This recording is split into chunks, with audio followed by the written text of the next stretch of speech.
Om Jnanatirandhasya Jnananjana Shalakaya Chakshurunmilitam Yena Tasmai Shri Gurave Namaha.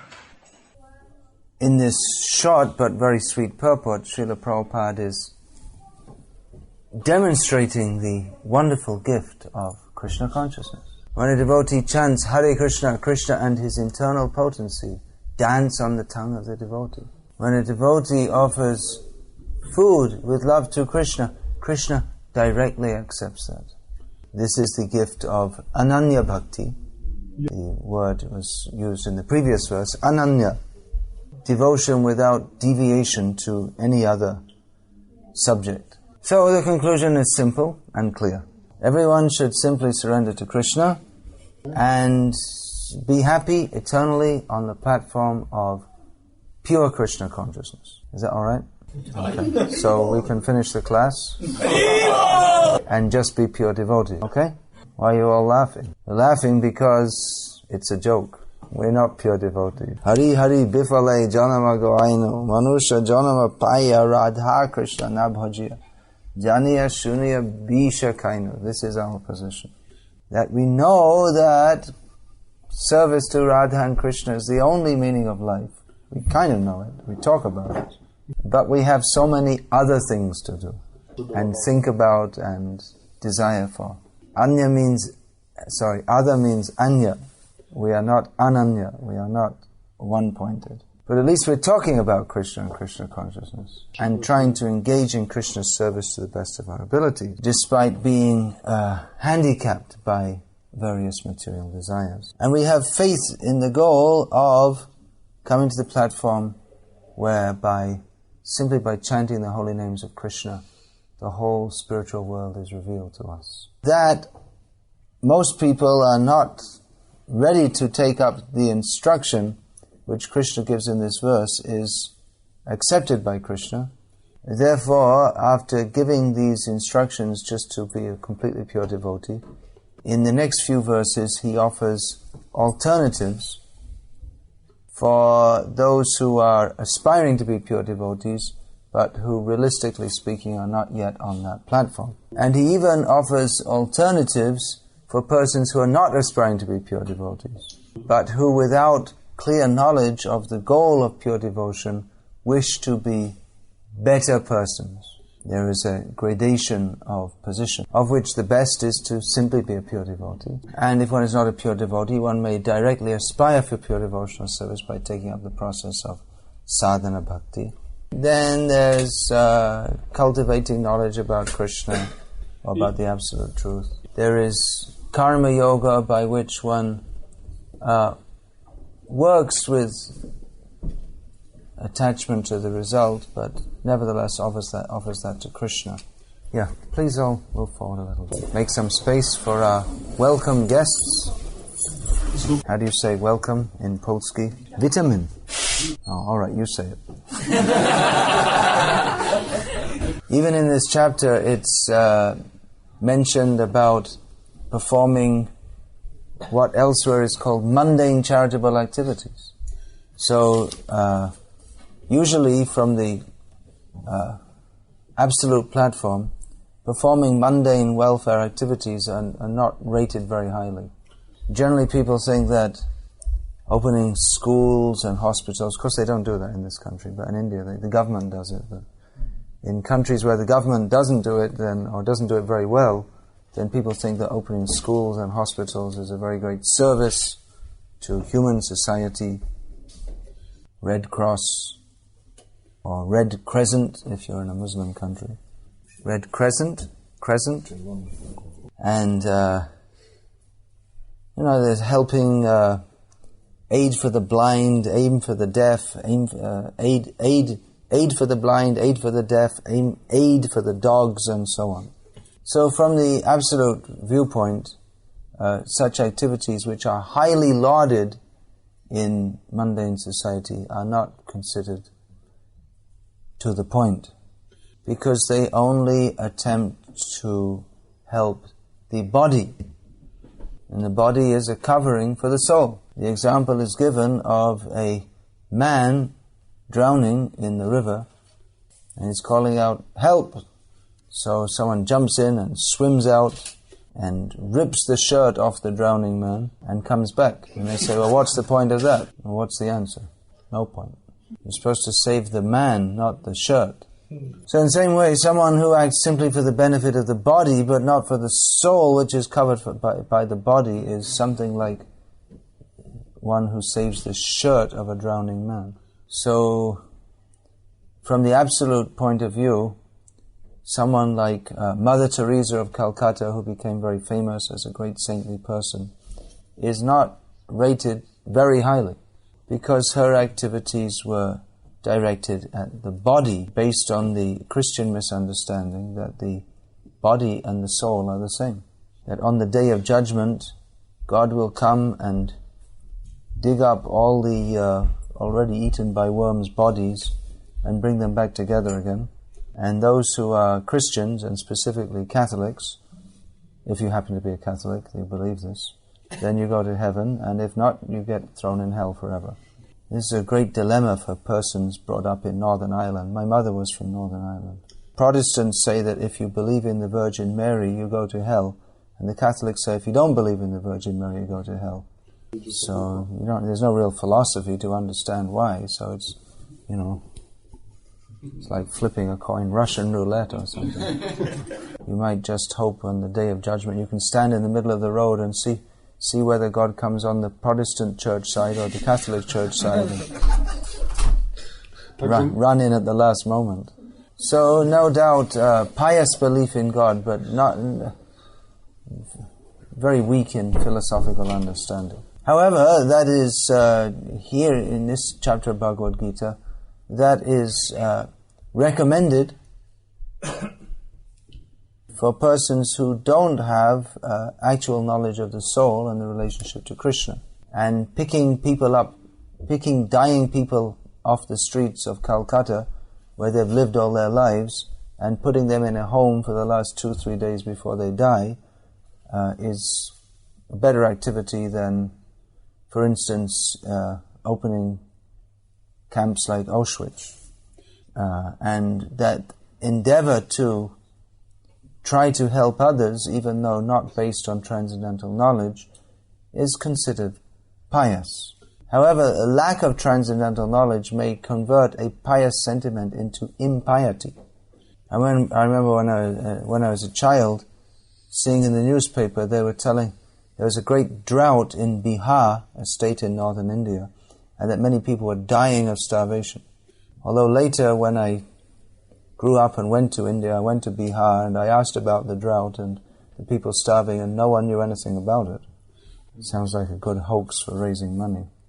Most of these charitable organizations, as Prabhupada points out, are just hoaxes for raising money, actually. Anyway, I remember seeing an advertisement for one famous charitable organization based in Oxford in England, which was trying to convince the readers of the newspaper why they should send money to this organization. And it showed a picture of an old man looking very thin, lying on a bed, looking as if he's about to die, and with a cow standing next to his bed. So they said, this is from Bihar.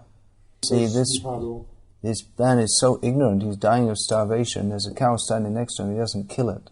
So we're not just feeding people, but we're educating them so that they're not so stupid. So actually, of course, an old man, there comes a point in everyone's life in which you are about to die. It may not have been that he was dying of starvation. But I remember that's like 40 years ago I saw that. I remember thinking at the time, man, these people are really puffed up. They think that they have to educate the whole world in their way of thinking. But the point I'm making here is that due to ignorance of the laws of God and the laws of nature, the pious sentiment can be expressed in impious activity. We shall feed the poor people, but if we slaughter animals to do so, then we also become engaged in impious activity. Unless there's absolutely no other alternative, which actually there's always some alternatives, in most cases, than to eating meat. The persons who have not been eating, then meat is extremely difficult to digest anyway. So actually, as this advertisement suggested, to give knowledge by which people can improve themselves is actually the best kind of charity. But then we should get the knowledge right. If in the name of teaching we simply compound others' ignorance, then instead of helping them, we become their enemy. That's why actually throughout the world we find that most parents are their children's enemies. They think that they are their well-wishers, but because they are ignorant of what is actually for the benefit of the child, they act in a manner to compound their ignorance. They train them to be interested in the pleasures of this world, which are traps. They trap us in repeated birth and death, instead of giving the knowledge by which they can be relieved from birth and death. Therefore, let it go. Guru na sasyat, swajano na sasyat, pita na sasyat, janani na sasyat, daivang na sasyan na patischa sasyat, namochiyadya samupeta mrityam. One should not become, unless one can deliver his dependence from birth and death, one should not become a guru, relative, father, mother, worshipable person. One shouldn't accept worship from another. One shouldn't become a husband. That's why in Vedic culture, the Brahmanas, those who are actually in knowledge of the absolute truth, they are considered the heads of society. I didn't say in India. I said in Vedic society. They had such an important service to direct everyone on towards the correct path. It's understood that everyone is, most people are not perfect, but and that different people are on different levels. But everyone requires to be guided according to the level that they're on, so that they can become gradually purified. But if we don't understand what the purpose of life is, or how to gradually advance towards that, then mogha shamogha karma no mogha jnana vichetasaha rakshasing asuring chaiva prakriting mohining shritaha. Those who are bereft of knowledge of the science of Krishna, then all their endeavors are bewildered, and they become attracted to demoniac and atheistic views. So, to maintain the purity of the spiritual teachings requires very pure and sincere persons. Otherwise, the tendency is to pollute even the path of spiritual advancement with demoniac and atheistic ideas. For instance, it's more or less clear that Jesus Christ wasn't a meat eater or a drunkard. Scholars accept as a historical fact that he was born that Joseph and Mary were Essenes, which was a religious sect at that time. They had them in those days too, which believed in reincarnation and no meat eating, no wine drinking. So, and the early Christians, they adhered to these principles. Later on, the Bible got edited, and Jesus was imaginatively converted into a meat eater and a drunkard, because certain persons wanted to get the blessings of Jesus without following his instructions. So that in this way, even the path of that was given by Jesus Christ became polluted by atheistic and demoniac views. So very pure, knowledgeable Brahmanas are required to guide society, and such persons should themselves be fully surrendered to Krishna, and should inform others also of this goal of life, but should also realistically, pragmatically understand that not everyone is ready to fully surrender to Krishna immediately. And that indeed to try to force people to do so immediately may be counterproductive. That's why Rupa Goswami gives the process of Vaidhi Sadhana Bhakti, by which one can become gradually purified by following rules and regulations. Following the rules and regulations do not in themselves guarantee that one can be Krishna conscious, because the attitude of devotion is ultimately more important than the mechanics of one's activities. However, the rules and regulations of Vaidhi Sadhana Bhakti are designed to help one develop an attitude of pure devotional service. So this is what Krishna recommends. If one cannot fully fix the mind on Krishna immediately, follow the rules and regulations of devotional service. But Krishna says, if you can't follow that, well, there's another stage also. And if you can't follow that, there's another stage also. In other words, wherever you're at, come up, try to improve. Better if we fully surrender to Krishna immediately. But if not, then at least start to approach the goal. This is the goal of Daivi Varnashram Dharma. Varnashramacharabhata purushena parapuman vishnur aradhyate panta nanya tatto shakaranam. That for the ordinary man, there is no other process for purification than to follow and to worship the Supreme Lord by one's occupation within Varnashram. Sometimes devotees think that Varnashram means you just do whatever you like and don't follow any authority. That's not Varnashram, that's just what everyone's doing. Everyone's supposed to have some authority. But authorities, if they're actually authorities, there's a play on word here. Authority means like there's an institutional authority, and authority also means one who is knowledgeable. Yeah. Then they know how to guide the person according to their present need. And although always tries to push the person on a lower level to come to a higher level, also understands their limitations according to the platform they're on. To guide persons towards the goal of life is a very delicate task, especially in the modern age where people,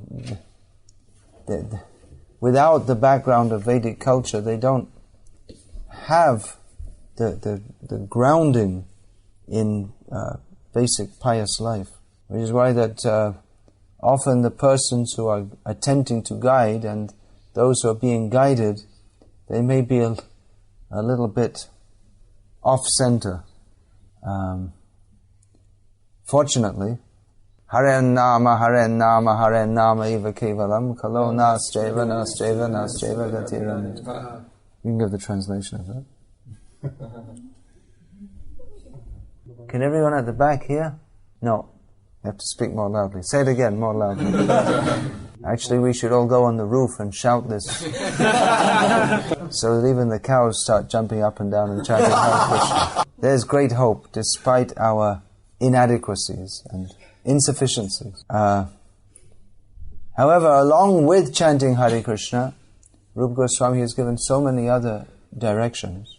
Because chanting Hare Krishna means to pray to Krishna to please engage me in your unmotivated devotional service. So we need directions to understand what that devotional service is and how to engage in it. Srila Prabhupada said this is a pushing movement. He said, just as my spiritual master is pushing me, I am pushing you, talking to his disciples, and you should push others. So that gives the idea of pushing gives the idea of pushing someone who's somewhat reluctant. But that pushing should be so expert to push people into Krishna consciousness and not out of it. Of course, you can never tell how anyone will react. Anyone who takes any position of responsibility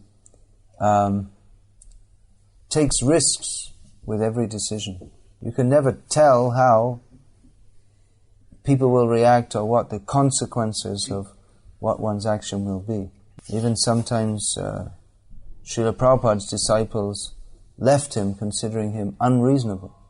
When I was in Vrindavan in 1976, in the function for the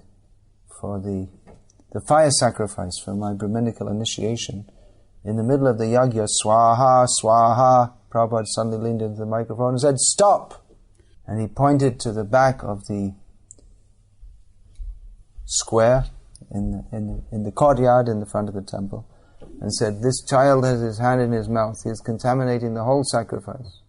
He said to the mother, "Take him out, wash his hand, and teach him not to put his hand in his mouth." Continue. So, whenever I see someone put their hand in their mouth, I tell the story. It may seem unreasonable to send you out of the class to wash your hand, but due to lack of training in Vedic culture, we don't know. We should have learned it at the age of 1. I've seen in Bengal that the child is putting his hand in his mouth 3 times a minute, and the mother is taking it out 3 times a minute. And he eventually gets the idea not to put his hand in his mouth, and it remains for life. So I don't know how you're going to react to this. You might start jumping up and down and shouting at me. But I think I should tell you to go and wash your hand, and don't put it in your mouth anymore, except when you're eating. Now you touched him, you're also contaminated.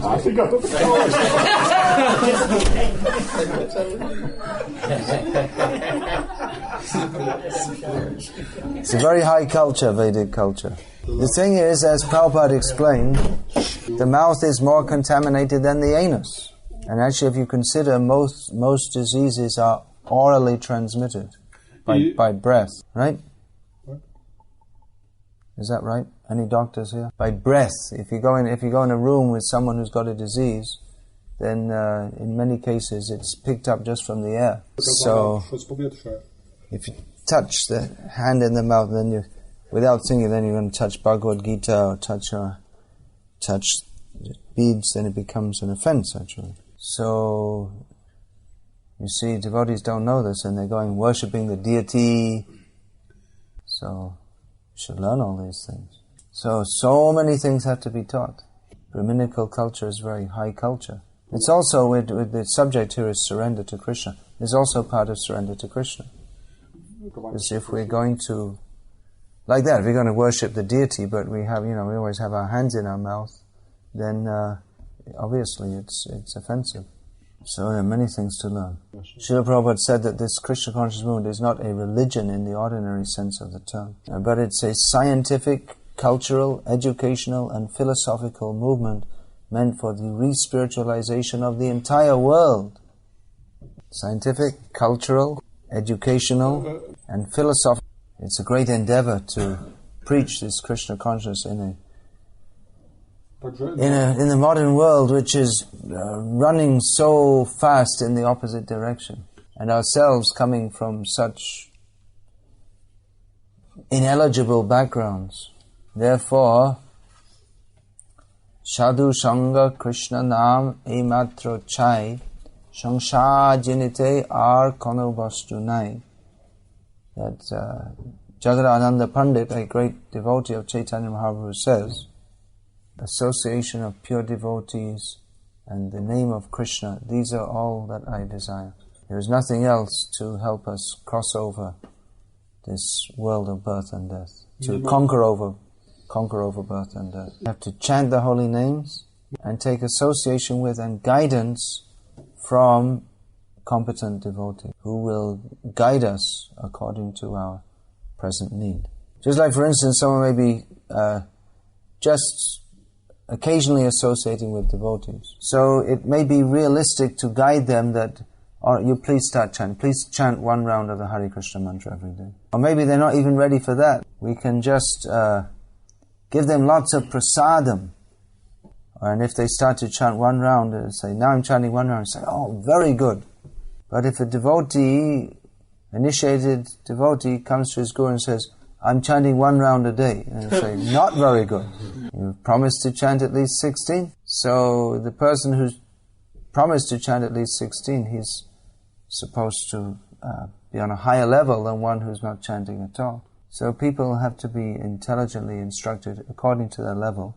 always instructing at a level somewhat higher than the one they're presently on. Otherwise, how are they going to come up? On the other hand, not unrealistic, that we meet someone on the street and they ask, what's this Krishna consciousness all about? And you tell them you should immediately give up all forms of intoxication, gambling, illicit sex, and meat eating, and fully surrender to Krishna and chant 64 rounds a day and give all your money to Krishna immediately, otherwise you're a demon. So that's not very intelligent or sensitive preaching. Even among devotees, those who are chanting 16 rounds, there are different levels.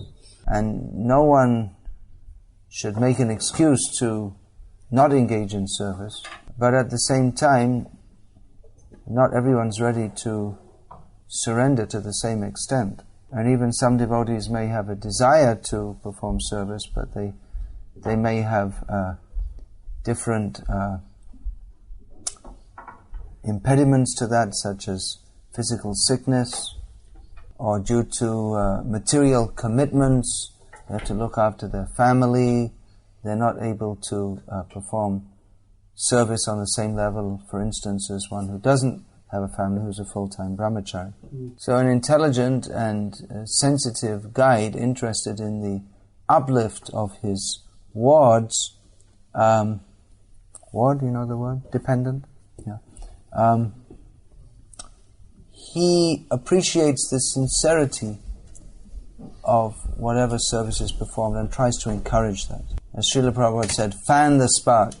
If there's a spark of desire to serve Krishna, fan it gradually into a big fire. With faith that the process of Krishna consciousness is itself attractive, and that if persons are compassionately guided in the process of hearing and chanting about Krishna and serving Him, that their natural attraction to Krishna will gradually awake, and that gradually they will be able to advance to the platform on which, while chanting the holy names of Krishna, they perceive Radha and Krishna dancing on their tongue. Kobe hobe bolo shede nama amaraparad guchi shudhaname ruchi kripa bole hobe hridaye shanja. When, oh when will that day be mine, when my offences ceasing, taste for the holy name increasing, by the mercy of the devotees, we actually attain taste for the holy name of Krishna. Hare Krishna. Hare Krishna. Any question? Jakieś pytania? Or comment? Komentarze?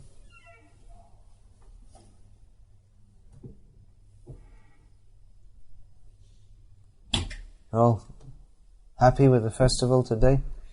Festival means happy. Described that the spiritual world is Nitya Mahotsav, daily festival.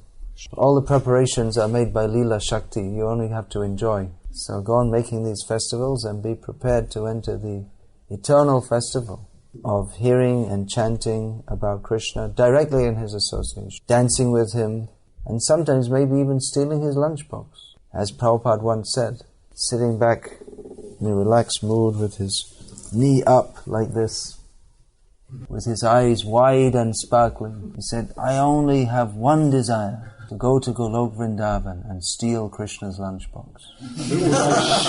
Srila Prabhupada ki jai. Hare Krishna. Among who?